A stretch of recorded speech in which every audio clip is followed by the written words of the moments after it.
The little dragon who learned to breathe stars asterisk in a valley cupped between blue mountains, where rivers braided like silver threads and the night sky draped itself low enough to touch. The dragons kept their nests among warm stones and whispering pines. When evening came, the elders rose from their ledges and breathed fire in slow, elegant arcs to light the braziers along the valley floor. Sparks drifted upward like red bees. Smoke curled into sleepy ribbons that smelled of cinnamon sap and thunder. On the smallest ledge, a hatchling watched with wide golden eyes. His scales were the color of dawn's soft green, tipped with peach, like leaves that had held the first light. His name was Keo. He tucked his tail round his feet and practiced moving his jaw the way the elders did. Open, gather, exhale. When he tried, the warm stones under him trembled a little with hope that nothing came out. Not a gust, not a glow, not the faintest thread of heat. Keo felt his throat tighten. He swallowed and tried again. Open, gather, exhale. This time a single pale fleck winked at the rim of his mouth and vanished, like a firefly forgetting its own trick. Keo blinked after it. The other hatchlings were playing ring chase with the smallest sparks that drifted down from the elders' braziers. They imitated deep roars, rolled over each other, and laughed when someone belched a puff of orange. When they saw Keo's mouth glimmer and then go dull, a few giggled. Baby breeze, one teased. Maybe his flame is shy, another said. Not unkindly, but the words still stung. Keo set his paws carefully on the warm stone left, right, left, right, so each step made a tiny promise to keep going. He did not want to cry. Tears steamed on dragons and smelled like rain on metal. Instead, he looked up to where the sky was beginning to fade from blue to a purple, so deep it could carry wishes. And he listened for the valley's oldest voice, from the highest peak. In a nest lined with starlit moss, Grandmama Pyrrha uncurled. Pyrrha was older than the valley's first echo. She did not always breathe fire at night. Sometimes she breathed stories. Her scales were dark and smooth, and the light slid over them, as if remembering something. When she stretched, her wings unfurled like tonight rivers. Gathering, her voice rolled, soft as embers beneath ash. Tonight I will tell of the first warmth. The hatchlings scrambled to sit. Elders folded their legs. Keo crept closer than usual, his heart a small crowded place with too many hopes inside it. In the beginning, Grandmama Pyrrha said, dragons did not know how to breathe fire. They only knew how to breathe. The mountain taught them. Listen to the earth, it said. Heat rises from below. Bring it up gentle. Do not force the heart to hurry. It knows the road.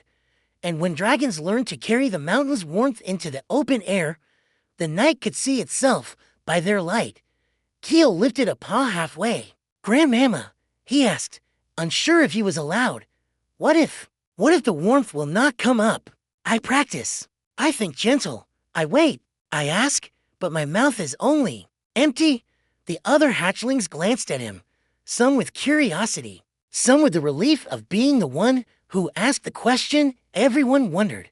Grandmama Pyrrha's eyes found him, and she smiled so that the lines at their corners made new maps. Sometimes, she said, the mountain's warmth climbs like a steady walker. Sometimes it takes a different path, one not on the map yet. She cocked her head. What came out when you tried? Keo stared at his paws. Nothing, he said, then added in a whisper, honest as a bell. A fleck, Pyrrha repeated. What color? Keo tried to remember. It had been so brief, so shy. Pale, he said at last. Like the way snow forgets itself at noon. Pyrrha hummed. There are many kinds of warmth, she said. Fire is one, light is another. The world is very fond of both. The other hatchling shifted, unsure whether to be disappointed for him or dazzled by the idea of light without flame. Keo wanted to be dazzled. He also wanted, very badly, to be normal. After the story, the valley settled. The elders banked their braziers, leaving little amber eyes watching over the sleeping ledges. A wind came down from the ice peaks, cool and clean, rubbing the pines in one direction and then the other. Keo lay on his warm rock and practiced the breathing Pyrrha had taught all the young ones. In through the belly soft and slow. Hold like a secret you are not ready to tell. Out through the nose long as a road. He did it again and again. On the fourth outbreath, something pricked at the roof of his mouth as if a seed husk had split there. He sat up fast, startled, and a tiny grain of brightness rose from his tongue, hovered, and went out. Not orange, not red, white, then another. To Doc K.I.O. held very still. Hello, he whispered to the next breath, because sometimes you have to be the first to be kind. He opened, gathered, exhaled. 3 pale motes lifted like crumbs of moon, drifted between his whiskers, and dissolved against the air. Not fire, Keo said to the night. His voice wobbled, but not nothing. He lay back down and tried the breathing again, the way you smooth a bedsheet until it stops wrinkling. The motes returned, 5 this time, and was he imagining it? One did not wink out so quickly. It bobbed, faint as a wish no one had spoken yet. Keo followed it with his eyes until he fell asleep. In the morning, the valley practiced useful things. Hatchlings learned wing folding and ledge safety. How to step out of the nest without forgetting which paw was still inside. How to tuck claws so they did not scratch the soft stones that stored heat for night. Keo did well at the habits, the small ones you repeat until they hum inside you, like a second heartbeat. He straightened the pebble rim of his nest. He rolled the smoothest warm stone to the side where the wind came in, so it would share its heat with the morning. He thanked the old pine that bent over his ledge and shook loose 3 needles for luck. But when it was time for breath practice, the line of hatchlings crept forward to the ash circle, where they were allowed to try it open. Gather, exhale, said Master Bront, the breath keeper, whose own flame could write cursive in the air. One by one, the young dragons loosed polite little flames onto the ash. Master Bront nodded when the flames were safe and steady, and murmured guidance when they were wild. When Keo's turn came, the master's eyelids lowered a fraction. He liked neat outcomes.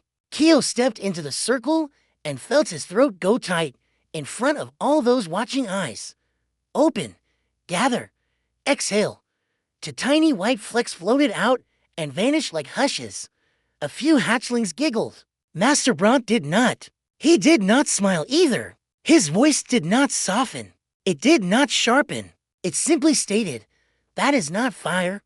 Keo nodded because facts were comfortable even when they made your heart a smaller room. Again, said the master. Kio breathed. 3 motes, then 4. They lasted a beat longer. No heat, only the suggestion of light. Bront's brow flicked.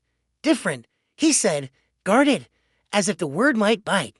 Keo stepped aside without being told. He did not want to cry. He wished the morning would end quickly, like a show that had miscast him. After practice, while the others tumbled and traded stories of the tiny flames that had made the ashes, Keo carried a bowl of warm spring water up the slope to Grandmama Pyrrha's ledge. He had decided that if he could not make fire, he could still carry kindness. When he set the bowl down, Pyrrha opened one eye then the other, amused. "I smelled rain," she said. "Was that your heart, young one?" Keo laughed, a small clink of a sound. "Maybe," Pyrrha sipped. "Tell me about the flecks." "They're not fire," Keo said quickly, so no one else would have to. "They're too pale. They don't warm anything." He looked at his claws, ashamed. "They don't do anything." Pyrrha looked past him, into the noon blue. "When the moon is thin," she said, "does it do anything?" "It lights the path a little," Keo admitted. "It keeps the sky from feeling empty. And when a traveler is lost at sea, they follow it," Keo said, mouth remembering a story before his mind did. Pyrrha's smile widened to show an old chip in her left fang. "Do you see? Not all light must burn to be useful. Some light belongs to the soft tasks, gentle seeing, quiet guiding, comfort." Keo let the idea sit next to his discouragement. They did not fight. They just looked at each other. What if the other hatchlings laugh? They will, Pyrrha said simply. Until they don't, that is the way of laughter. If you live only to silence it, you will never learn your own song. Her eyes warmed. Practice your strange. The valley needs many kinds of bright. Keo bowed. Because sometimes respect is what you do with your whole body when your heart is too full for words. He returned to his ledge and tried again. He did not try to be hot. He tried to be steady. The motes came 5, 6, 7. A few winked fast, but 2 lingered, fading slowly. That evening, the first siren moths floated up from the grasses by the river. They were night creatures whose wings held a dust that remembered moonlight. They trembled around the braziers, thinking the coals were flowers. Keo sat on his ledge with the patient ache of wanting to belong and breathed his pale motes into the dark. A moth drifted into one and hovered there, not burning, just bathing in the faintness as if it fit. Hello, Keo told the moth, as he had told his breath. I am learning. Down in the valley, where the firepots met, a traveling librarian had set up a tent canvas, blue as a lake. She was human, small next to dragons, her hair bound up with twine and pencils, her hands stained with ink. Children from the foothill village came with her, carrying stories like apples. One child wandered farther than the others, following the moths. He stopped below Keo's ledge, tilted his head, and saw the pale motes lofting and dimming. That's not fire, the child breathed, wonder opening his mouth wider than surprise. I know, Keo said before he remembered that humans did not always hear dragon speech as words. Sometimes it reached them as a feeling with edges. The boy's eyes widened anyway, as if a hello had arrived under his ribs. It's like stars, the boy whispered, and the moths danced their slow approval. The word fell through Keo like a stone dropped into a deep well, hitting something that resonated instead of breaking. Stars. He had seen them all his life, but he had not thought of them as cousins. He breathed again, slow, and watched his motes lodge for a moment in the space between here and there. Not fire, not nothing. Something old and gentle, the kind that carried ships and lullabies. Luca, the librarian called, voice careful, not sharp, not angry, just the kind of voice you use when you have seen too many children wander because wonder tugged them by the sleeve. The boy waved toward the ledge and ran back, whispering to the others that he had seen a dragon practicing stars. Keo lay down and pressed his cheek to the warm stone. The word made a little room inside him, a place to sit. Stars, he said again, his mouth turning the S into a sigh that did not mind being soft. He practiced the breathing Pyrrha had taught and added something new he made up. A count dotted for heartbeats. Hold for 4, like you are listening to moss grow. Out for 6, as if you are telling a long story to the dark. Motes rose. One did not blink out immediately. It hung there tiny as a yes above his nose. Keo crossed his eyes, trying to look at it, and laughed when everything doubled. When the elders lit the braziers that night, he noticed something he had not before. Some fires were huge and proud, crackling like speeches. Some were low and banked, murmuring like lullabies. The valley needed both. The valley was big enough to want many ways of seeing where its edges were. He fell asleep with his tail curled over his nose and dreamed he was walking through a library where every book was a sky and every page turned into a constellation. He dreamed he was the punctuation comma, semicolon, period between bright points, making them into meaning. Before dawn, the wind woke early and tiptoed through the pines. Keo woke too, as if a soft bell had rung inside him. He practiced once in the blue hour, alone. The motes gathered and drifted. Some winked, some stayed. He did not command them. He invited them, said please to his lungs, thank you to the air. Small habits, repeated, knit themselves into something like courage. Across the valley, Master Bront sat with a ledger, tallying flame heights. 2 scales for Miva, 3 for John. one and a spark for little Wren. He frowned at the column where Keo's name waited empty. His quill hovered. Then a pale grain of light drifted down from the high ledge and landed on the ledger's corner. It did not scorch the paper. It did not melt the quill's feather. It only sat there, a pin of quiet brightness, and went out. Ron looked up, surprised. Another fell, and another, like cautious snow. He watched them without saying the words that first arrived in his mouth, which were wrong. He closed the ledger instead and listened to the mountain. The mountain said nothing. Sometimes mountains say nothing to make a space for new language. When the sun rose, the valley looked ordinary and brand new at once. The brazier smoked.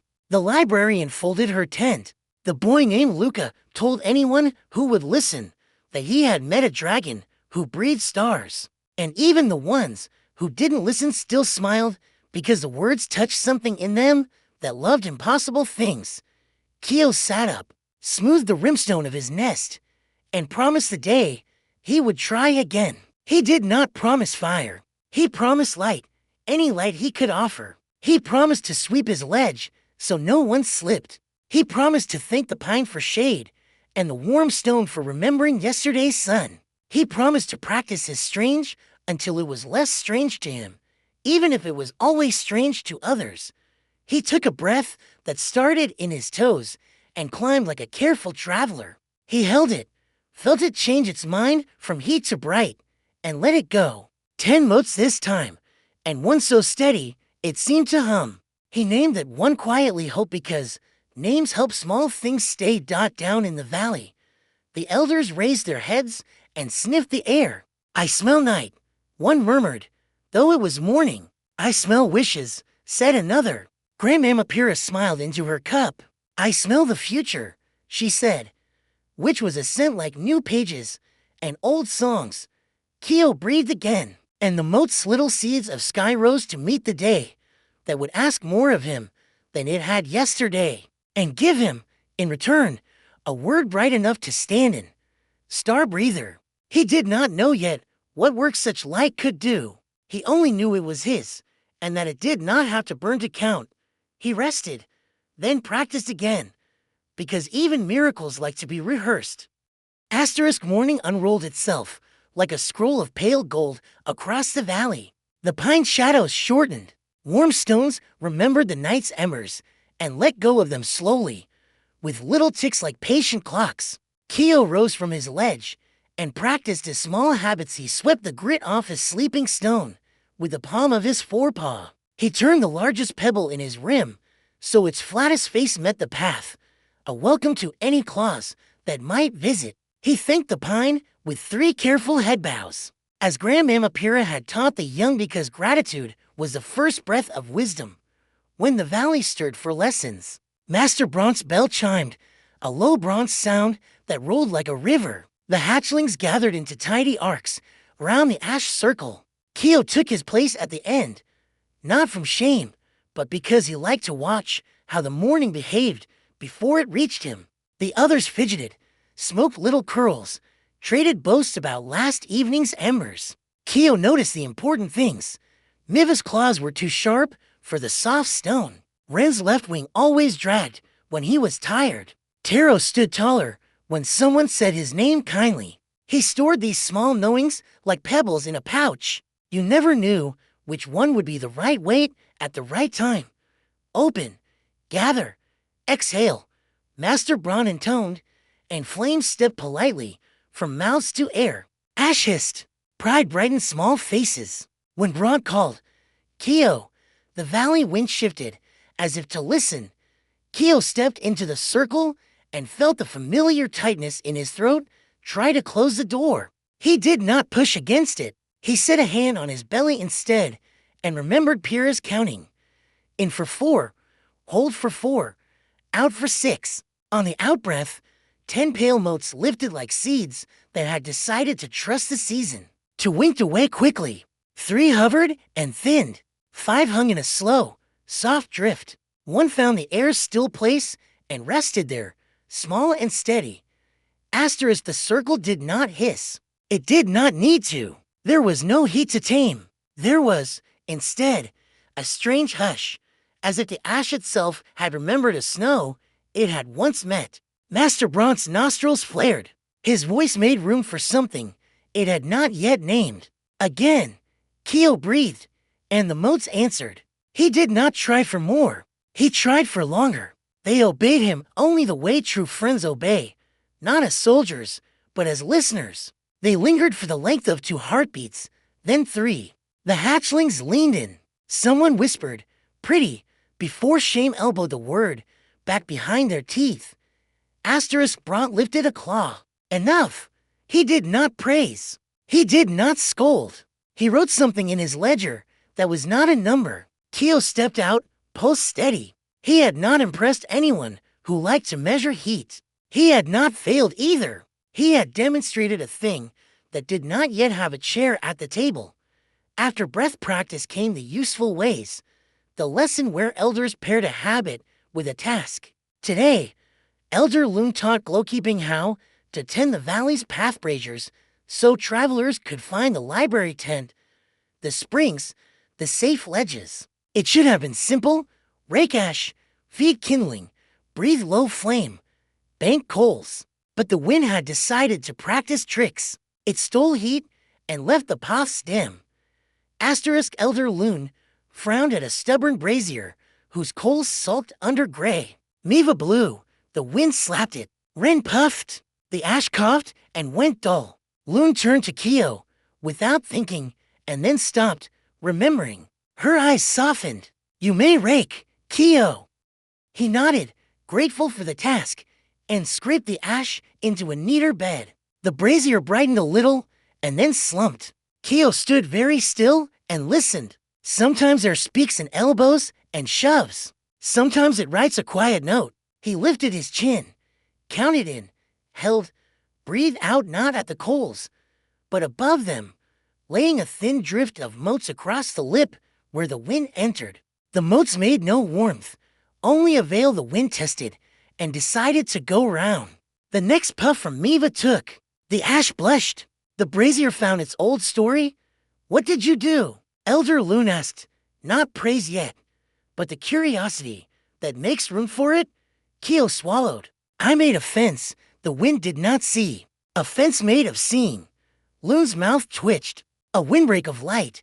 She touched the brazier with a claw, considering. "We keep kindling for flame. Perhaps we will keep stillness for light." She shook herself and barked, "Next brazier."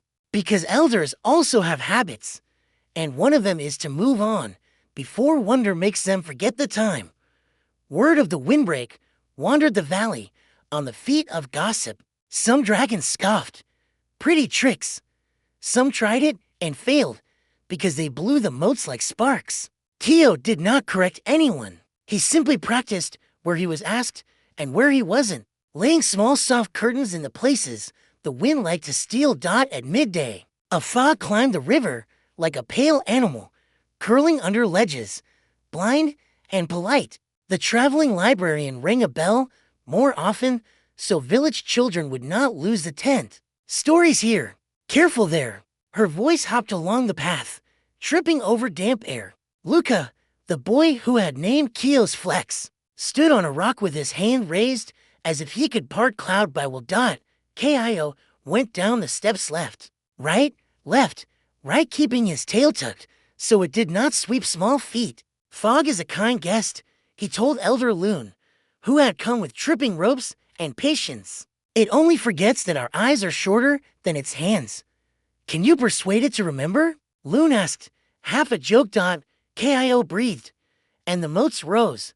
Not many, just enough to build a soft path between the bell and the tent, a drifting ribbon that children could follow without naming why it felt like a lane. Luca touched the light as if it might be cold. It was not anything. It was a suggestion. He laughed and scampered along the ribbon, and other feet found it after him until the fog accepted that it could be a friend and not a thief. "Star threads," Luca called up, and Kio tucked the phrase into his pouch of useful names. The librarian lifted her chin toward Kio's ledge and pressed her hand to her heart as thanks. Keo bowed in return, because if a habit is good for pines, it is good for persons. In the blue sweet hour before evening, Grandmamma Pyrrha sent for Keo. He found her with two shallow bowls on a flat rock, one filled with ash, the other with polished seeds, walnut, acorn, pine. We will learn constellation weaving, she said, as if all dragons learn this on their second day, and not because she had just invented it to meet a student where he actually stood. Keo sat, spine straight, tail in a patient coil. Pyrrha tapped the ash into a smooth field. The sky writes and points, she said, but points alone are lonely. Constellations are a kindness we do for the dark. They do not change the stars. They change the space between them into meaning. She placed 5 seeds on the ash, 3 close, too far. This is accident. She moved to seeds a hair's breadth and looked at him. This is Orion. Keo stared, then laughed, delighted. You drew with distance. Exactly. Pyrrha's fang glinted. Now breathe your motes. Not many. Just enough to see if they want to be family. Keo inhaled, held, exhaled. Motes rose and hovered above the seeds, a shy echo. He did not tell them where to go. He watched where they preferred to wait and nudged one with the smallest draft from his nose. The motif shifted random to pattern. Something chambered inside Keo confidence, or the calm you feel when your hand finds a tool whose handle was made for it.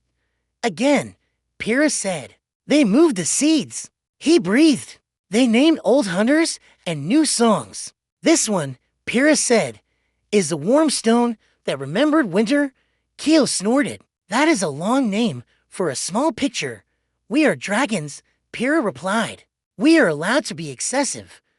They practiced until the real stars came, arriving one by one like guests who know the hour without needing a bell. Pyrrha watched the sky, then the boy on the rock, then the ring of braziers below. The valley will ask you to do light work I do not know the names of yet, she said, as if she were telling him there would be rain sometime this spring. Say yes to the work when it speaks in your direction. Say no when it asks you to be a flame you are not. Keo's chest warmed. How will I know the difference? Your body will tell you before your head does, Pyrrha said. Your head is a very fine animal. It likes jobs with numbers and ledgers. Your body is older. It knows which doors your breath can open. Trust the older one first. Invite the younger after. That night, Trouble arrived wearing a small face. A nest on the eastern ledge had a hatchling who feared sleep. The dark was too big. The brazier's glow felt like a staring eye. The parents had breathed low flames and sung the ash song hush hush hush until the ember blushed, but the little one trembled and bit her own tail in the way of the overtired. Word climbed to Pyrrha. Pyrrha sent for Keo. With that voice that is a bell without being loud. He found the nest rim tidy, the alcove warm, the fear enormous and honest. The hatchling's name was Saya. She shook her head, no at everything, no to flame, no to shadow, no to closing her eyes in a world with corners. Keo sat at the rim and did not lean in. His body said, I can wait longer than your fear can. Would you like, he asked softly, a light that does not stare? Saya's shiver paused. Is there such a light? I am learning it, Keo said, which was true and more generous than I have it. He breathed one small mote and gave it a job. Hover above the nest rim at the height of a parent's nose. Not near Saya's eyes, not on the stone. A companion, not a command. He breathed another, and let them take positions like sleepy owls, one by the alcove's low ceiling, one near the warm stone's back, one over the path to the water. The nest filled with points. The dark did not end. It gentled. Saya's tail unbit itself. Her eyes stayed open a long time, making friends with where the motes were and were not. She blinked once, twice, the slow dragon blink that is a treaty signed by breath alone, and fell asleep in the middle of the third blink. Her parents stared at Keo as if he had invented moss. What do we call this? The mother whispered.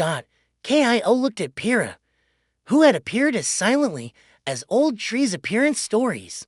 Pyrrha lifted a brow. We call it night threading, she decided. Payment is the promise to let the boys sleep tomorrow. The parents laughed, quiet so as not to wake their child. Keo smiled without showing teeth. He did not have any flame to bank. He banked the room instead, walking the nest's perimeter with his soft breath like a caretaker closing kindly shutters. On his way back to his ledge, he found Master Bront at the ash circle, scraping it smooth, though no lesson had brought the mess. The master watched Keo approach. You did a thing, he said. Neutral. I did a few. Keo answered, also neutral. Bront gestured toward the ash. Show me the breathing you are using. Slow enough that the mountain would not be offended. Keo obliged. In for 4? Hold for 4. Out for 6. Moats rose. He kept them near, like sheep he trusted to graze, but not to walk off the cliff. Bront's eyes narrowed not suspicion, but focus. He lifted a hand and moved it through the moats. They parted, closed again. No heat, he murmured. But my fingers, see themselves. He looked at his ledger as if it had become a bird that might fly away if he blinked. This will require a new column. Keo bowed because respect is also for difficult elders. Elder Pyrrha calls it constellation weaving. Sometimes, he said, night threading, other times. Today it stopped wind and guided fog and braided sleep. Bront's mouth twitched humor. That shy animal. And tomorrow, it will do something else. You will tell me. He set the rake aside. The valley has always measured fire. Perhaps it will learn to measure other brightness. Not with numbers, with usefulness. Keo breathed out something that was not a moat and not a laugh. Relief. Maybe the kind that feels like a new shelf appearing in a crowded room. Yes, master. He climbed to his ledge under a sky embroidered with indifferent stars that had nonetheless kept sailors alive for as long as stories cared to remember. He practiced once, not to impress, not to be ready just because rehearsal is how gratitude keeps its hands warm. 10 moats, then 12. He let them name themselves as they took their places. Door, path, pillow, window, cup, quiet, patience, return. He watched them thin and go. He said thank you when they did, because endings deserve manners too. Before sleep, he drafted a little charter on a flake of bark. The way fox cubs and tails far away might have done without his knowing. He pressed it under his rimstone, where he could see it in the morning. Sweep the ledge. Turn the welcome stone. Breathe soft first. Make light that listens. Use it to help, not to show. Rest.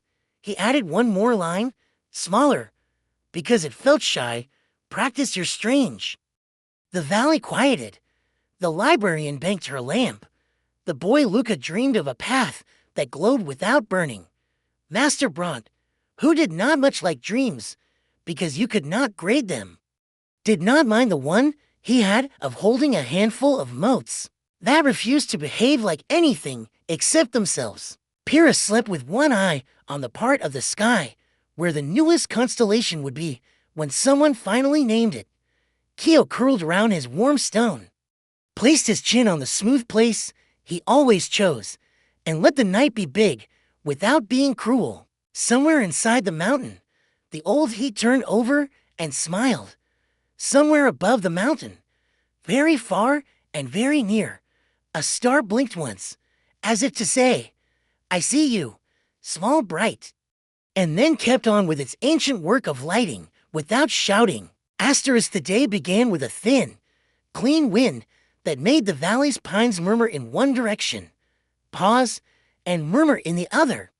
Keo woke before the bell and found his charter under the rimstone, exactly where he'd tucked. It sweep, turn, breathe, make, help, rest 7 small promises whose neatness steadied him more than breakfast. He swept grit from his sleeping stone with the side of his paw. He turned the welcome pebble so its flattest face greeted the path. He bowed 3 times to the pine, because courtesy given to trees returns as shade. He breathed once, counting, in for 4, holding for 4, and letting the out-breath travel as far as 6 heartbeats could carry it. 5 motes rose, then 8, and settled in the air like faint punctuation, clarifying nothing, and yet making the morning read more easily. By the time Master Brant's bell rolled through the valley, the mountain's shadow had folded itself to a neat blue edge along the river. The hatchlings gathered in their 2 arcs. Ash lay smooth. The ledger waited, slightly less confident than yesterday. Keo took his place at the end and found that his chest felt looser. He felt not safe, exactly, but accompanied. When Brant called his name, Keo stepped into the circle as if stepping through a door that opened inward rather than out. Open, gather, exhale. The motes lifted and held for 3 beats, then 4. Master Brant watched without fidgeting, a discipline in itself. Again, he said softly, and Keo obeyed, discovering that repetition built a floor under his feet just as surely as stone did. Enough, Brant said at last.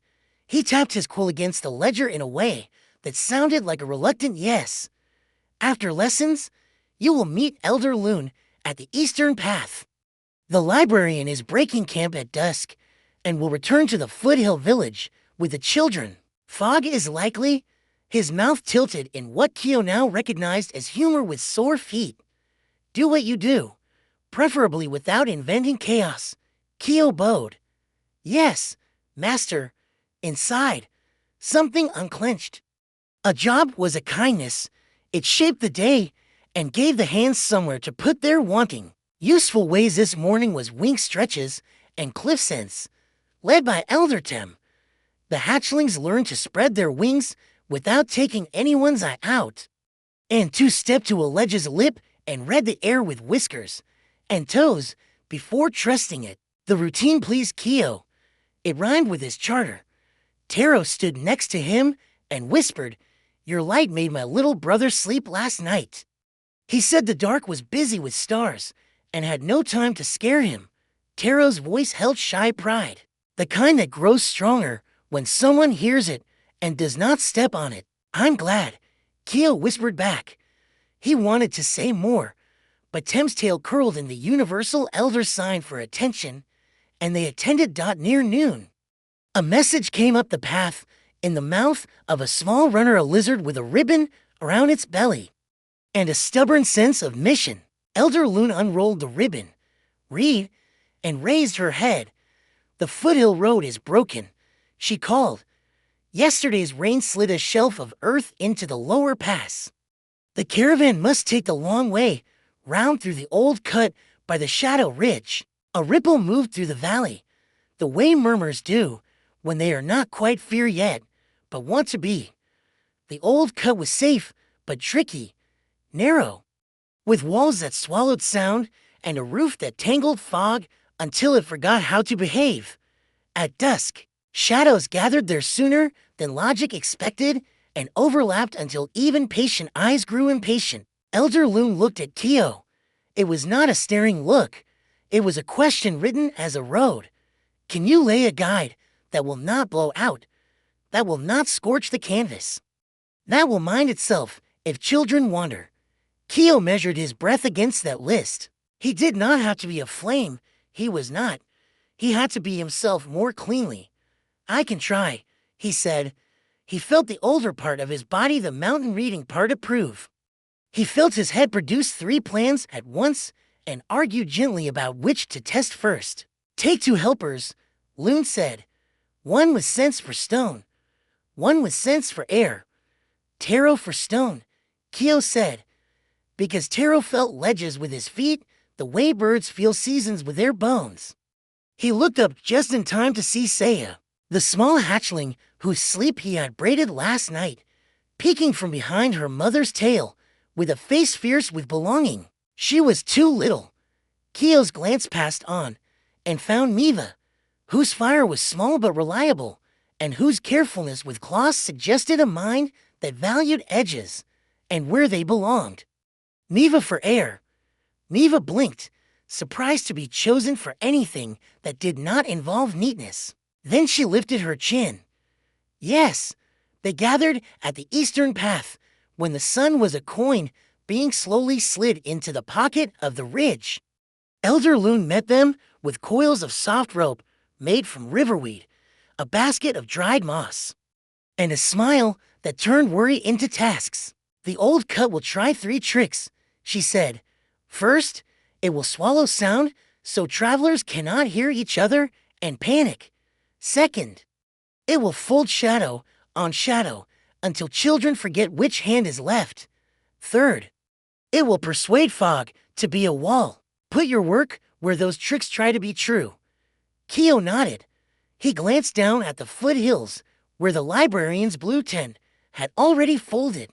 The caravan formed, the librarian with her books bundled into oilcloth, for children with sticks, for walking and stories for ballast, to donkeys who believed in carrots and the end of days, and a woodcutter who had volunteered to carry an extra bundle and had forgotten to ask what was inside. Luca waved up at the ledges. Keel lifted a paw. They entered the cut as the first level of darkness stacked itself on the rock like polite plates. The passage narrowed until the sky hid itself, except in slices. Sound did the odd thing Elder Loon had promised. Words mislaid themselves if you threw them too far. Here, Keo murmured. He tasted the air. It tasted like water that had memorized stone. He breathed a ribbon of motes and sent it to graze along the left wall at shoulder height. The motes thinned into a soft line, enough to mark a lane, without scolding the dark for being itself. Left-hand thread, he said. Hold to it. Miva lowered her head and breathed a tidy puff of flame at the rope ends, not to burn them, but to seal their frayed edges so hands would not catch. I'll mark corners, she offered, just the smallest ember where the path turns, so feet know the angle before eyes do. Good, Keo said. Taro, listen to the floor. Taro crouched and pressed his palm to the stone. Loose gravel to the right, he said. A dip ahead 2 strides. Then a good ledge, he pointed. Put your light on the lip of the dip, not on the bottom. People step where light sits. Light sits, Keo repeated, admiring the sentence. He breathed a coin of motes and let it hold just above the dip's edge. Bright enough to say here without saying everything. Luca reached it and put his boot carefully on the safe side.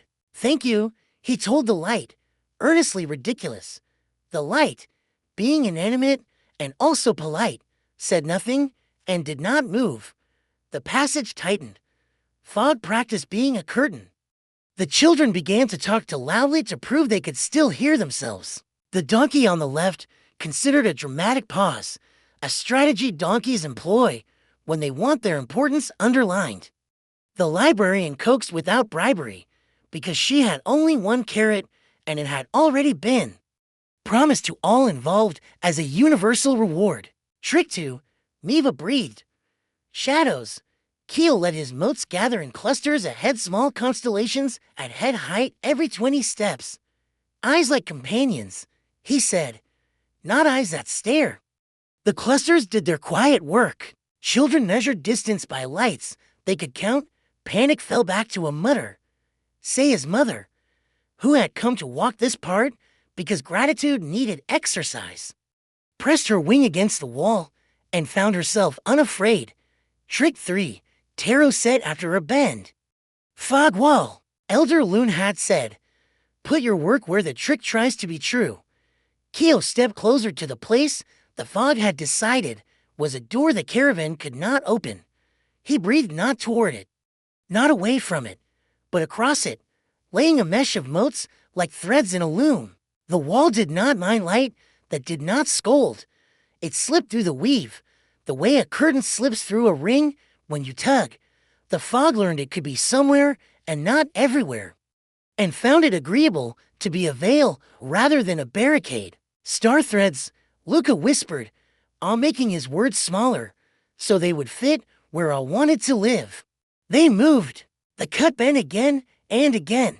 Practice for patience. The librarian told a story in pieces, not the whole tale, that needed a hearth and tea and a sigh, but the kind you can walk inside. A fox who carried a lantern through a forest of manners. A boy who listened to a tree and heard his own calm speaking back. A penguin and a seal who built circles of help until the ice remembered how to be brave. The children nodded at parts they recognized from earlier evenings. Keo smiled without showing teeth.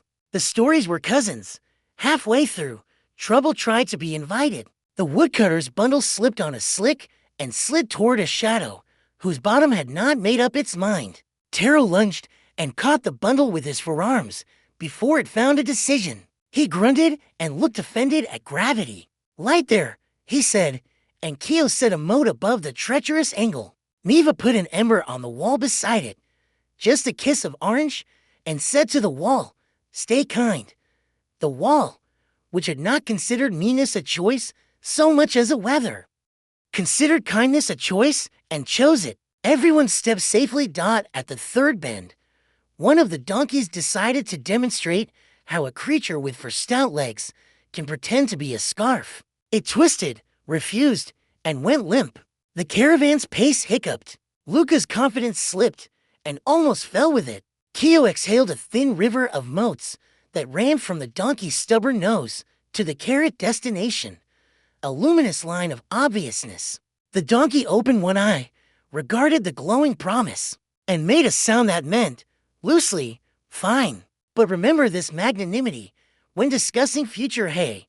It walked. They reached a small widening where the cut allowed the sky to visit in a blue square. Everyone stopped, not ordered to, but because shared rooms ask for shared pauses. The librarian unwrapped a cloth parcel and produced the carrot. 3 krill crackers someone had snuck into her bag at the last valley feast, to dried apples, and a lump of honeyed grain that looked like a mistake and tasted like a miracle. She broke the honey lump into equal pieces because librarians know how to divide treasure. The caravan ate. The donkeys received their due. Luca gave a crumb to a light and then, thinking better of it, ate it himself and told the light about it. Miva inspected the ember marks and felt a warm pride tempered by the knowledge that warmth without tempering is a hazard. Taro tapped the floor with his knuckles and declared himself satisfied with the stone's mood. Kio stood a little apart and looked at the grid. He had woven threads, coins, companions, rivers, each doing a task too small to boast about and too necessary to neglect. His strange felt less like a costume and more like work clothes that fit. They started again. The last portion of the cut was the narrowest and the least patient. The walls pressed opinions into shoulders. The wind, jealous of how well Fog had participated, tried to invent its own trick. It darted in odd directions, not to extinguish flame, but to confuse noses. The children laughed at first and then did not. Invention is charming until it complicates the way home. Hold to the left-hand thread, Keo said, voice calm at the root. Count steps if you need to. 10 between lights. Then breathe with me for hold. 6 out. Breath turns distance into a ladder you can climb. They breathe together. Absurd and perfect. Dragons, humans, donkeys, librarian, woodcutter, fog, and wind all inside the same metronome. The cut relented, not out of defeat, but because it had been given what it wanted. Attention paid in the correct currency. A last bend, then a last dip. Then the old cut opened its mouth and let them out onto the shoulder of the long road. The sky stood waiting the way a friend stands when they know you will arrive, not worrying exactly, but rehearsing what they'll say when you do. The children cheered because children know when to cheer. The librarian put her palm to her heart, and then to her forehead, and then toward Keo in a sequence that felt like a spell of gratitude. The donkeys shook their heads in the universal donkey sign for another fine story completed by us. The woodcutter, who had carried a bundle of blank paper the whole time, laughed at his own surprise and promised to write the road a thank you note. Walk with them to the village rise, Elder Loon said. Let the threads fray on their own as the road grows easy. She looked at Keo in a way that measured without counting. Good work. Keo touched his forehead to the stone at the cut's mouth, a gesture he had invented on the walk and liked immediately. Thank you for being hard, but not cruel, he told the rock. The rock said nothing, which was its way of approving without getting sentimental. They walked. The threads thinned as promised. The fog lowered its shoulders and went to look for a meadow to forget itself in. When the roofs of the village sharpened out of their own blur, Keo gathered his breath and let the last motes return to whatever shelf they waited on when he was not using them. At the village rise, Luca turned and ran back a few steps to the dragon boy with the dawn-colored scales. Will you come again? He blurted. With the library? Or without? With stars? Or with just yourself? Keo's mouth made a smile that felt like a new habit starting. I will come when there is work for this light, he said, and when there is rest for it, I will not, but I will always be practicing, even when you cannot see. That counts, Lucas said solemnly, because he had decided at breakfast to start sounding older. He thrust something into Keo's paw, a small glass bead that caught sun, and remembered it convincingly. For your pocket? In case your light wants a friend, it doesn't have to make. Keo bowed. Thank you.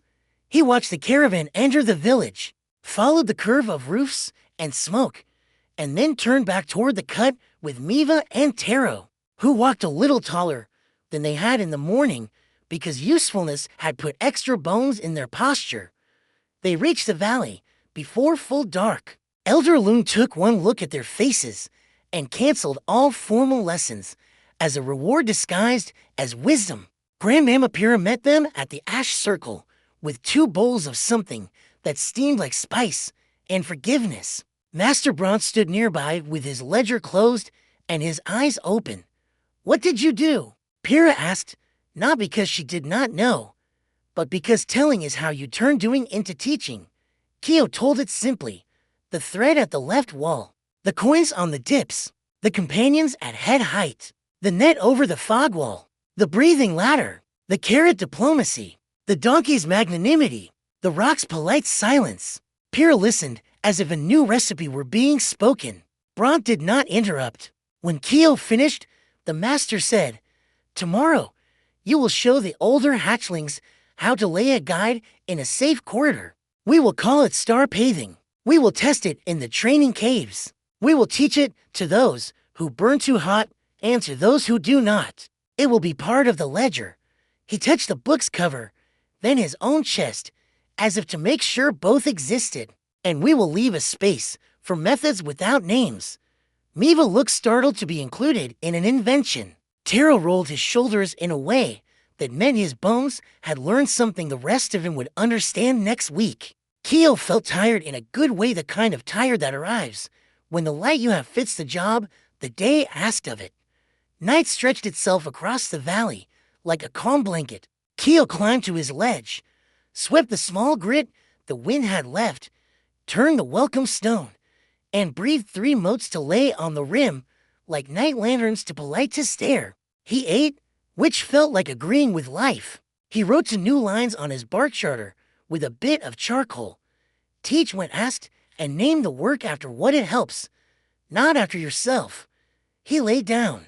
The motes dimmed. His body told him he had chosen the correct doors today. His head, satisfied for once, stopped counting. Far below, in a village whose lamps were ordinary but sufficient, a librarian told children about a dragon who didn't burn the path but still lit it, and about the difference between shouting and speaking so that even fog listens. A boy held a glass bead next to a candle and liked, inexplicably, the space where the flame was and single quotes T. Far above. The stars did what stars always do.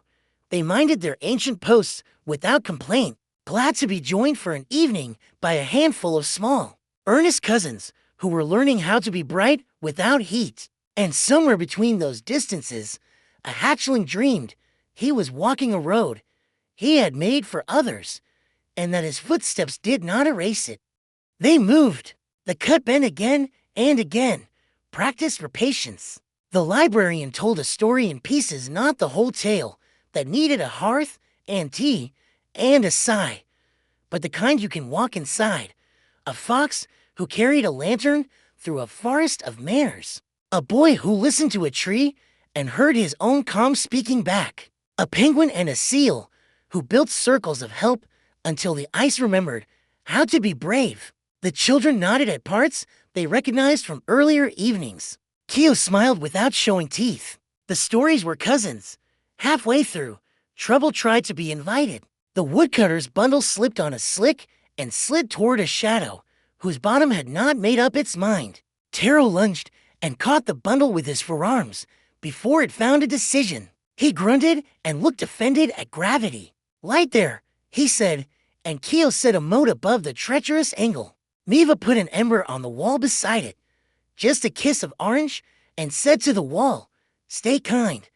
The wall, which had not considered meanness a choice so much as a weather, considered kindness a choice and chose it. Everyone stepped safely. At the third bend, one of the donkeys decided to demonstrate how a creature with for stout legs can pretend to be a scarf. It twisted, refused, and went limp.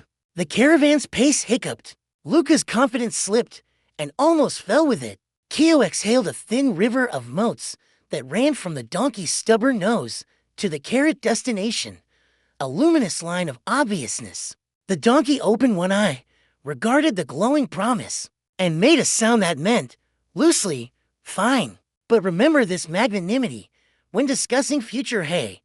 It walked. They reached a small widening where the cut allowed the sky to visit in a blue square. Everyone stopped, not ordered to, but because shared rooms asked for shared pauses. The librarian unwrapped a cloth parcel and produced the carrot, 3 krill crackers someone had snuck into her bag at the last valley feast, to dried apples, and a lump of honey grain that looked like a mistake and tasted like a miracle. She broke the honey lump into equal pieces, because librarians know how to divide treasure.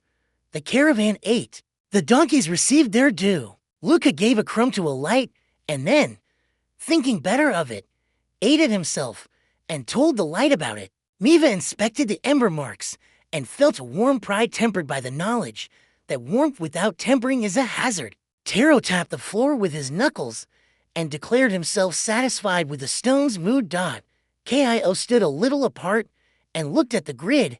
He had woven threads, coins, companions, rivers, each doing a task too small to boast about and too necessary to neglect. His strange felt less like a costume and more like work clothes that fit. They started again. The last portion of the cut was the narrowest and the least patient. The walls pressed opinions into shoulders. The wind, jealous of how well Fog had participated, tried to invent its own trick.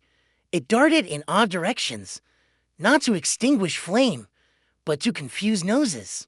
The children laughed at first and then did not. Invention is charming until it complicates the way home.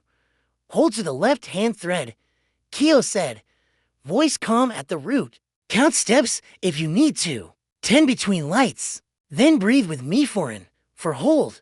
6 out. Breath turns distance into a ladder you can climb. They breathed together. Absurd and perfect. Dragons, humans, donkeys, librarian, woodcutter, fog, and wind all inside the same metronome. The cut relented, not out of defeat, but because it had been given what it wanted. Attention paid in the correct currency. A last bend, then a last dip. Then the old cut opened its mouth and let them out onto the shoulder of the long road. The sky stood waiting the way a friend stands when they know you will arrive, not worrying exactly, but rehearsing what they'll say when you do. The children cheered because children know when to cheer. The librarian put her palm to her heart, and then to her forehead, and then toward Kio in a sequence that felt like a spell of gratitude. The donkeys shook their heads in the universal donkey sign for another fine story completed by us. The woodcutter, who had carried a bundle of blank paper the whole time, laughed at his own surprise and promised to write the road a thank you note. Walk with them to the village rise, Elder Loon said. Let the threads fray on their own as the road grows easy. She looked at Kio in a way that measured without counting. Good work. Keo touched his forehead to the stone at the cut's mouth, a gesture he had invented on the walk and liked immediately. Thank you for being hard, but not cruel, he told the rock. The rock said nothing, which was its way of approving without getting sentimental.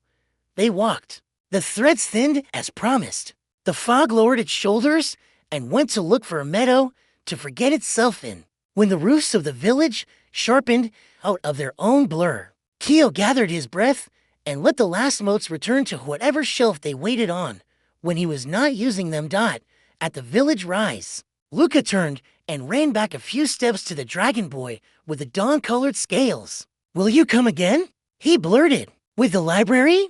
Or without? With stars? Or with just yourself? Keo's mouth made a smile that felt like a new habit starting. I will come when there is work for this light, he said, and when there is rest for it. I will not, but I will always be practicing, even when you cannot see. That counts, Lucas said solemnly, because he had decided at breakfast to start sounding older. He thrust something into Keo's paw, a small glass bead that caught sun, and remembered it convincingly. For your pocket? In case your light wants a friend, it doesn't have to make. Keo bowed. Thank you. He watched the caravan enter the village, followed the curve of roofs and smoke, and then turned back toward the cut with Miva and Taro, who walked a little taller than they had in the morning because usefulness had put extra bones in their posture. They reached the valley before full dark. Elder Loon took one look at their faces and canceled all formal lessons as a reward disguised as wisdom. Grandmama Pira met them at the ash circle with 2 bowls of something that steamed like spice and forgiveness. Master Bronze stood nearby with his ledger closed and his eyes open. What did you do? Pira asked, not because she did not know, but because telling is how you turn doing into teaching. Keo told it simply. The thread at the left wall, the coins on the dips, the companions at head height, the net over the fog wall, the breathing ladder, the carrot diplomacy, the donkey's magnanimity, the rock's polite silence. Pira listened as if a new recipe were being spoken. Bront did not interrupt. When Keo finished, the master said, tomorrow, you will show the older hatchlings how to lay a guide in a safe corridor. We will call it star paving. We will test it in the training caves. We will teach it to those who burn too hot and to those who do not. It will be part of the ledger. He touched the book's cover, then his own chest, as if to make sure both existed. And we will leave a space for methods without names. Miva looked startled to be included in an invention. Taro rolled his shoulders in a way that meant his bones had learned something the rest of him would understand next week. Keo felt tired in a good way, the kind of tired that arrives when the light you have fits the job the day asked of it. Night stretched itself across the valley like a calm blanket. Keo climbed to his ledge, swept the small grit the wind had left, turned the welcome stone, and breathed 3 motes to lay on the rim like night lanterns to polite to stare. He ate, which felt like agreeing with life. He wrote some new lines on his bark charter with a bit of charcoal. Teach when asked, and name the work after what it helps, not after yourself. He lay down. The motes dimmed. His body told him he had chosen the correct doors today. His head, satisfied for once, stopped counting. Far below, in a village whose lamps were ordinary but sufficient, a librarian told children about a dragon who didn't burn the path but still lit it, and about the difference between shouting and speaking so that even fog listens. A boy held a glass bead next to a candle and light, inexplicably, the space where the flame was in single quotes T. Far above. The stars did what stars always do. They minded their ancient posts without complaint, glad to be joined for an evening by a handful of small, earnest cousins who were learning how to be bright without heat. And somewhere between those distances, a hatchling dreamed he was walking a road he had made for others, and that his footsteps did not erase it. The valley woke to a sky the color of clean tin, bright but undecided. Keo swept his ledge, turned the welcome stone, Bow to the pine, and read his bark charter aloud in a whisper, as if reminding his breath where home lived. Sweep, turn, breathe, make, help, rest, teach when asked. Name the work after what it helps, not after yourself. Pair your light with another's heat when the world asks for both. He added a small dot under rest, just to make sure the word did not feel lonely among all the verbs that went outward. Master Brant's bell rolled over the nests like a well-trained wave. The ash circle shone. The ledger remained closed, which lately meant the day would learn before it recorded. Elder Loon read a ribbon message from the foothill village and lifted her brow in a way that meant something interesting and inconvenient. At midday, she said, the sun will grow shy. The skykeepers in the eastern city sent word. A soft eclipse, not dark as stone, but enough to muddle animals and clocks. We will practice calm making and path keeping useful when light argues with itself. A murmur hopped from mouth to mouth, excitement braided with superstition. Wren whispered that eclipses made wells forget how deep they were. Miva said no, they only made roosters hold their questions longer. Taro shrugged in the universal language of we will know when it arrives. Rax rolled his neck, as if checking which gear his heat woke in. Keo felt his ribs widen and narrow in a rhythm that matched the day's plan. Widen for learning, narrow for usefulness. Lessons began with steady breath for unsteady light. Grandmamma Pyrrha herself walked the line of hatchlings, touching each sternum with her old, warm knuckles. Not every sky asks for the same posture, she said. When the world grows dim in the middle of noon, some hearts run toward brightness too quickly and trip. Some curl like leaves and forget to uncurl. We practice a middle gait, she demonstrated. In for 4, hold for 2, out for 4, hold for 2, a square breath. A little house you could carry around and put your lungs in. Keo tried it and felt the edges of worry and eagerness both file down into something he could use. Rax tried and discovered his flame could sit on that rhythm like a kettle on a trivitorm, not boiling. Master Brant watched, arms folded, nodding in time to spite himself. By mid-morning the valley hummed. The librarian had sent a note from the foothills asking if any valley helpers could attend the schoolyard at noon. Children become confused by half-shadows. Teachers become confused by confused children.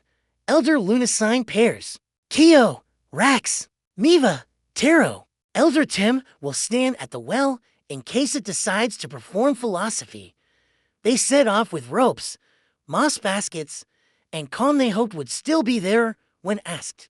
The path to the village wore its usual clothes, grass settling itself, crickets tuning, stones pretending they had never moved. Above, the sun looked sturdy as an oath. Do you ever get tired of being useful? Rax asked, not as a complaint, more like a traveler checking a map for benches. Yes, Keo said, honest as good bread. And then I remember rest is on my charter. Usefulness without rest is a pot that boils itself thin. He smiled. You? I get tired of being asked for the same kind of help, Rax admitted. It makes my other gears feel like ornaments. He blew a small flame that trusted him enough to be small. Yesterday the cave let me dry a seam. I like that job. The school may want tea, Keo said, teasing lightly. Or chalk warmed so it doesn't snap. Rax snorted. I am fearsome. I am terrible. I am the dread of chalk. They crested the last rise. The village lay out like a tidy sentence. Subject square, verb market, object, well, and many commas, doorsteps with flower pots. The schoolyard sat behind a low fence that had learned to accept climbing as a form of love. Children clustered around a circle of stones where their teacher, a woman with hair too curly to obey hats, had drawn the sun and moon in chalk that already looked nervous. You came, she said, relief arriving before greeting. I am Lyrit. She put a hand to her heart in the valleyway, then to her forehead in the librarian's way, managing both without spilling her thoughts. At noon, we will watch. We must keep order, without stealing wonder.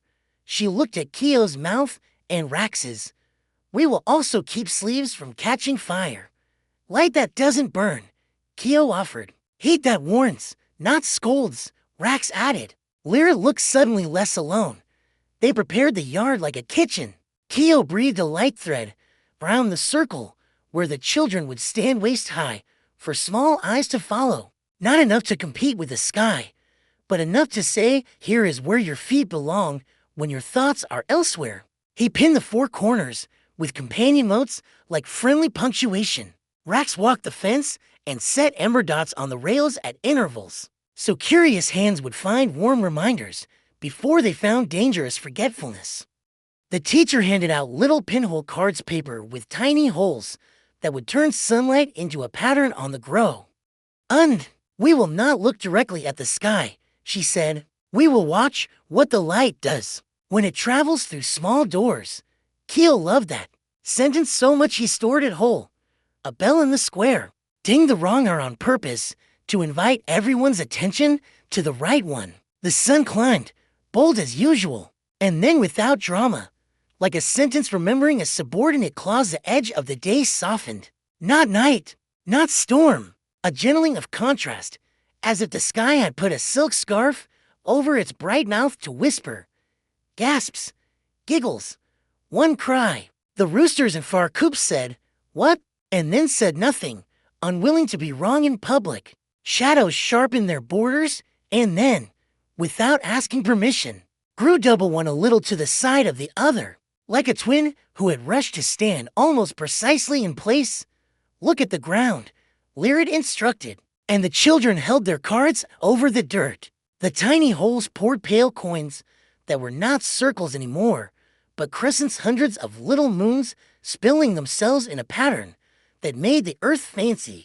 Children shouted without moving their feet from Keo's thread. Some reached for Rax's ember dots and pulled back, warm. A word written on skin that did not need speech.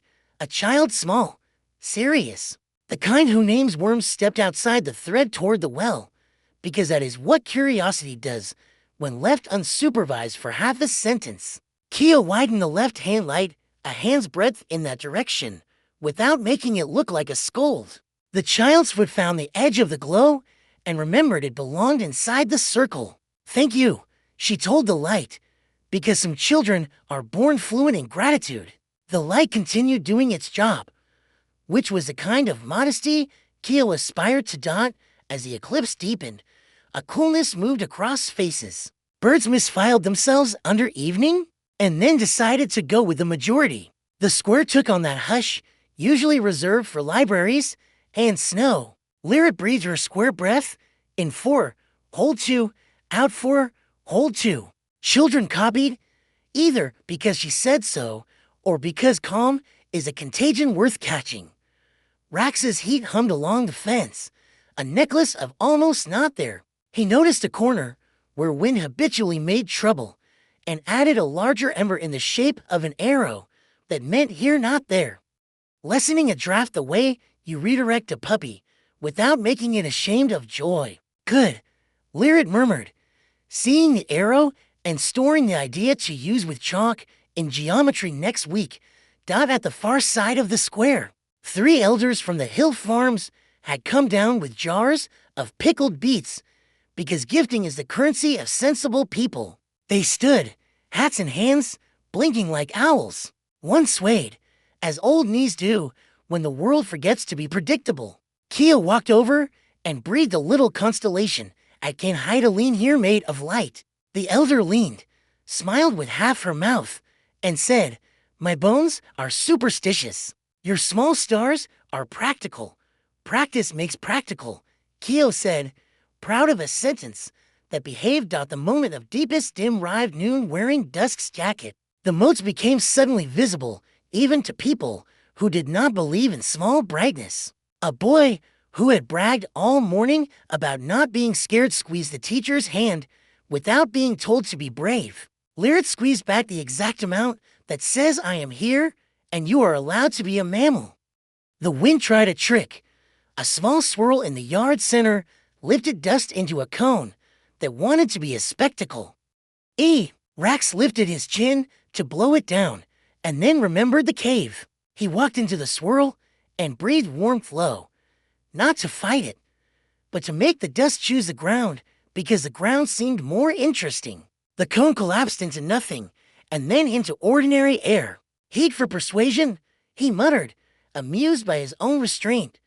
Heat that makes the better choice easier. Lyra translated aloud to the watching children, who will someday explain it to their own clocks. Near the fence, a toddler discovered the fact of his own existence and set off at an ambitious diagonal. Neva, stationed nearby Kyo's earlier nod, caught him with a sweep of tail, and an ember dot moved to a new rail. Boundaries are kindness, she told the rail. The rail, which had never been praised for being a boundary, stood taller. The day after the eclipse walked off the sky like a polite guest, the valley wore a look Kyo had learned to trust, ordinary on the surface, alert beneath. He swept his ledge, turned the welcome stone, bowed to the pine, and read his charter, to his breath the way you read a map before setting out. Sweep, turn, breathe, make, help, rest, teach when asked. Name the work after what it helps, not after yourself. Pair your light with another's heat when the world asks for both. When the sky changes its mind, keep your manners. Rest is part of the work. He added a single dot at the bottom for luck, because sometimes luck cooperates when invited in small letters. Master Bront's bell rolled across the nests. The ledger lay half open today, as if it, too, were practicing not deciding too soon. Elder Loon stood with a ribbon that wore two inks, one steady. One hurried. Tonight, she said, the mountain breathes its long breath. The hot springs will exhale more than usual. The valley will fog, not like yesterday, but thicker, lower, slipperier. The village plans a night reading at the library square, parents after work. Children before bed, elders because they invented listening. She breathed once. Square. The fog will argue with lamps.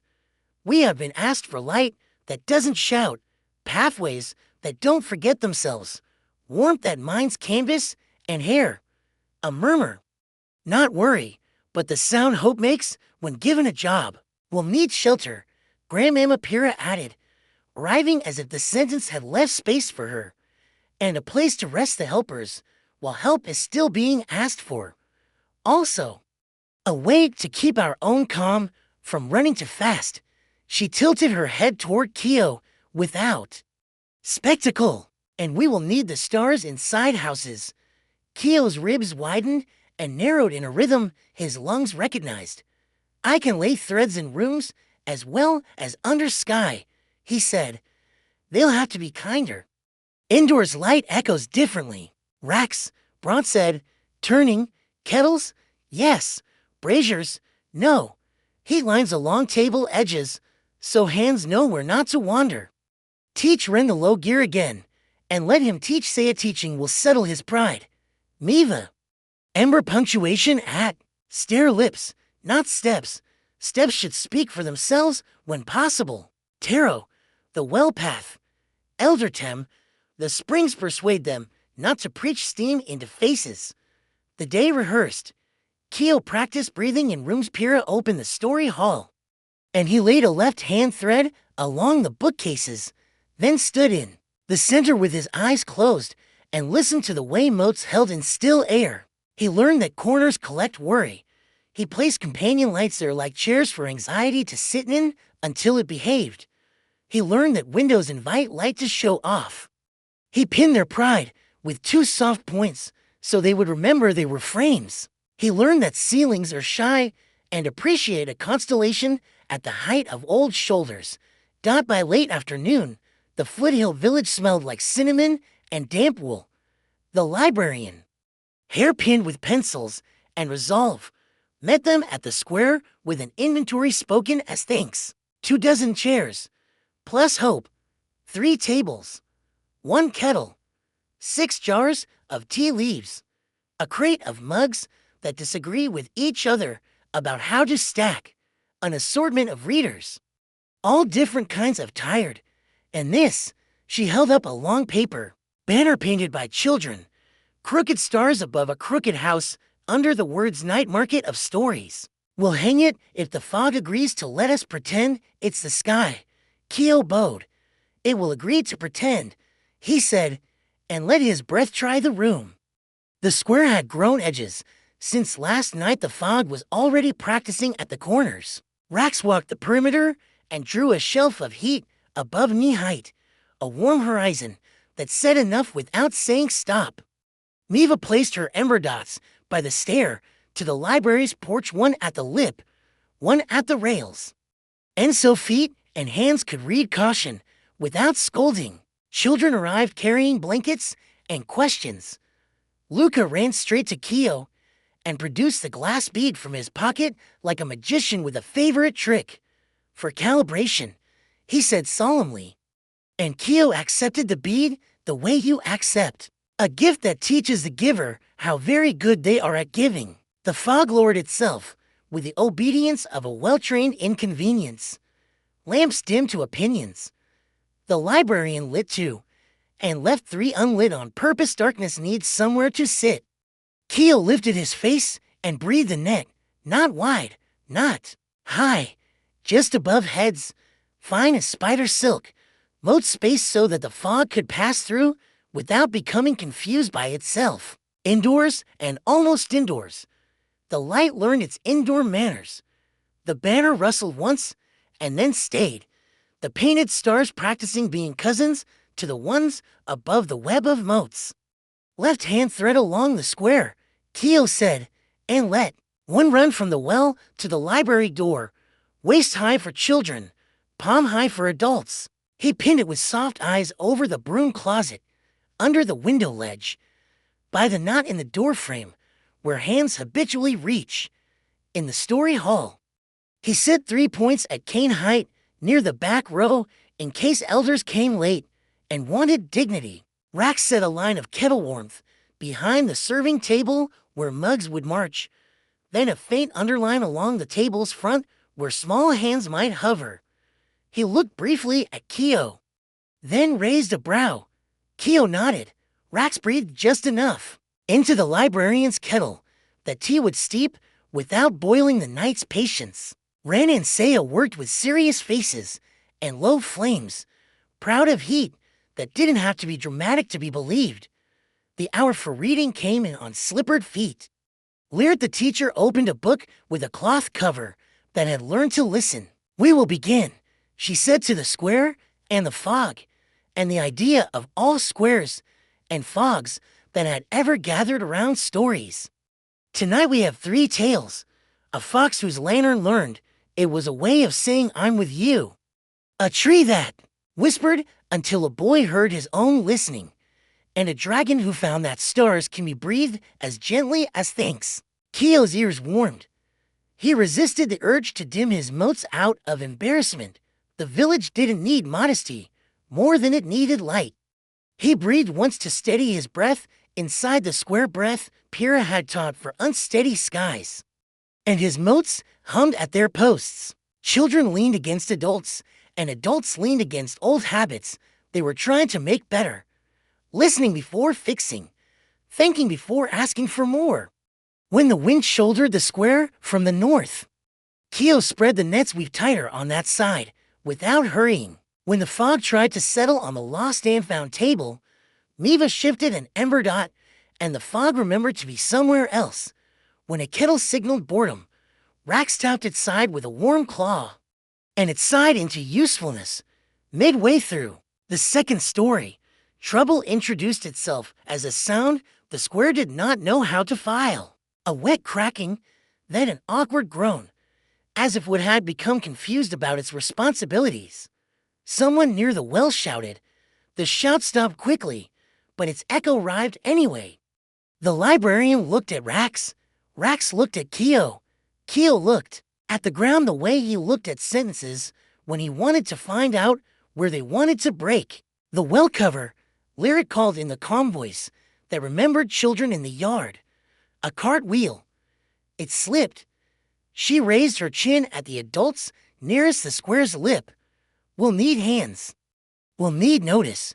We'll need a path that stays a path even when the path is busy. Keo moved, not fast, but as if moving were a way to tell the square a story it liked. He sent a left-hand thread from the tail tent to the well waist high. Companion motes at breath height where fear might make a throat forget itself. He laid coin lights on the ground where feet should change their minds and pinned the well's rim with a soft constellation that said here exactly here. Rax breathed heat under the wheel where the tack had gone slick. Not hot enough to burn, just a brow-raising warmth that convinced the wood to be less theatrical. Taro read the stone under the cover and found the lip that would allow a pry without scolding. Well, to farmers lifted with legs that had spent their lives remembering what lifting is for, the cover settled back into its circle with a satisfied exhale of geometry that has recovered its dignity. A cheer rose polite, short, because cheering is for after, not instead of. Lyrit raised a hand, asked people to breathe the square breath once together. The fog listened, pleased to be included. Children returned to laps and blankets. The librarian smiled at Keo in a way that was warmer than tea. Stars indoors, she said, then returned to the page where a tree was just about to admit that it had needed the boy longer than the boy had needed it. Through the third story, the fog thickened again, and then decided it had learned enough for one night and went to lie down on the field behind the bakery. Stars old. Outdoor fitted themselves into the weave of Keo's indoor net as if remembering being invited. The sky felt almost within reach, which is one of the kinds of magic the world allows on ordinary nights that agree to be more than ordinary. After the readings, the square rearranged itself into thanks. Bread moved hand to hand. Mugs were filled and refilled. Lost hats found heads. The librarian pressed a wrapped loaf into Pyrrha's claws, which made Pyrrha laugh at the neatness of life. Children formed a line without meaning to, and told Keo, one by one, how the light had made their feet behave, even when their thoughts did not. Luca held up his glass bead to Keo's net and watched the bead borrow a mote's patience. You breathe stars in a room, he said. Odd. That means rooms are not limits after all. Rooms are promises, Keo said, putting the sentence in his pocket for a rainy day. They keep things inside on purpose. Sometimes light needs a roof to teach it courtesy. An elder from the far pasture approached, came tapping to the rhythm of his knees. My house is mean at night, he said, eyes wet with sleep he hadn't had. It has corners that pinch. He showed Keo a sketch of his kitchen table that jutted, a step that lied, a shelf that sulked. I can thread it, Keo said. Small points, cane height, share kindness. You'll pay by letting me know when I've been too much. The elder nodded. I will pay in pairs, he said, which is how people say you may enter my kitchen without saying anything so forward that it was past the valley's usual bedtime when the last story folded itself closed. Helpers stacked chairs. Fog drifted toward the springs to listen to Eldertem argue with steam. The librarian coiled her tense breath back into canvas. Rax banked the warmth under the kettles with a proud flick that was almost invisible. Keo walked the left-hand thread slowly, gathering it like a ribbon you don't want to tangle, thanking the places it had held. Lyrit stopped him with a hand on his shoulder. We call lamps by their makers' names, she said. But the work you did tonight, what shall we call it if we want our children to ask for it properly? Keo thought of Pyrrha's rule name the work after what it helps. He looked at the square, the well, the table with empty mugs, the banner, the patient fog. Hearth constellations, he said, because they make a house feel as if a sky is being kind inside it. Lyrit nodded, satisfied. Hearth constellations it is. She turned to the children and shouted, What do we say? Thank you, they chorused. And then, because they were children, but also citizens, they added, Good night. The walk home climbed through meadows that had not asked to be famous. Rax knocked Keo's shoulder with his shoulder against the accident. he had adopted on purpose. "You brought the stars in," he said, like a diagnosis with nice handwriting. The square breathed easier. "You kept the tea from forgetting itself," Keo said. "Also, you argued a wheel into being reasonable?" Rax grinned. "Heat with reasons," he said. "I might patent it." They reached the valley to find Master Braun awake at the ash circle with mugs that ran steam like unassuming miracles. The ledger lay open to a page titled Simply Uses. Braun's handwriting, upright and calm, had made new lines while they were gone. Star paving indoors. Hearth constellations named. Heat lines table edge. Ember punctuation stairs. Fog negotiation polite. Will persuasion accomplished. Thanks observed.